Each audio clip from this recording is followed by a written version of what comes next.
Hi friends, வாங்க இப்போ நம்ம பார்க்க போகிறது பார்த்தீங்கன்னா வேர்க்கடலை தோட்டத்தை பற்றி பார்க்க போகிறோம். வாங்க என்னோட வீடியோக்குள்ளே போகலாம். வீடியோக்குள்ளே வந்துட்டோம்.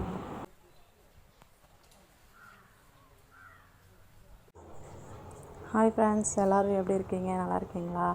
இப்போ நம்ம பார்க்க போகிறது பார்த்திங்கன்னா வேர்க்கடலை தோட்டம். இந்த வேர்க்கடலை போடும்போது செடி போட்டும் நிறையா முளைக்கவே இல்லை.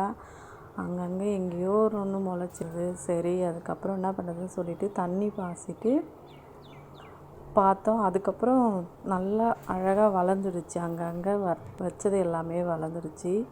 காக்கா குருவி இதெல்லாம் தின்னது போக மீதி வளர்ந்துது. இதில் பார்த்திங்கன்னா 2 களை கொத்திட்டு தீனி போட்டிருக்கோம். போட்டதுக்கப்புறம் பார்த்திங்கன்னா நல்லா பச்சை பசேன்னு பூ வைக்க ஆரம்பிச்சிருச்சு. எல்லோ கலரில் பூ வச்சுருக்கு. நல்லா அழகாக பசுமையாக இருக்குது. பாருங்கள், பார்க்கும்போதே எவ்வளோ அழகாக இருக்குதுன்னு. இந்த வேர்க்கடலை நிறையா விட்டமின்ஸ் உடம்புக்கு ரொம்ப நல்லது.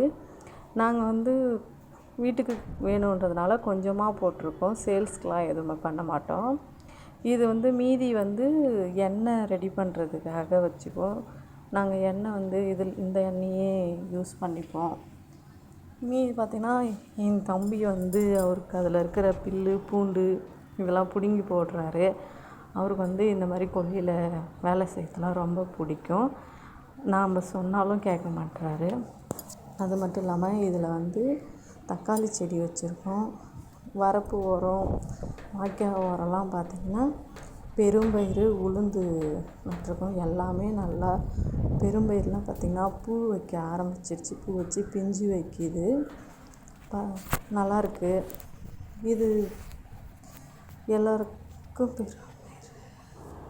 உளுந்து பெரும்பயிறு எல்லாமே பூ வச்சு பிஞ்சு வைக்க ஆரம்பிச்சிருச்சு. அதுவுமே நல்லாவே இருக்குது. நாங்கள் மருந்தெல்லாம் எதுவுமே அடிக்கவே இல்லை. நீங்களே பாருங்கள் எவ்வளோ அழகாக இருக்குதுன்னு சொல்லிட்டு. இந்த வீடியோ பிடிச்சிருந்ததுன்னா லைக் பண்ணுங்கள், ஷேர் பண்ணுங்கள், மறக்காமல் சப்ஸ்கிரைப் பண்ணிக்கோங்க. எங்களுக்கும் சப்போர்ட் பண்ணுங்கள் ஃப்ரெண்ட்ஸ். பாய்.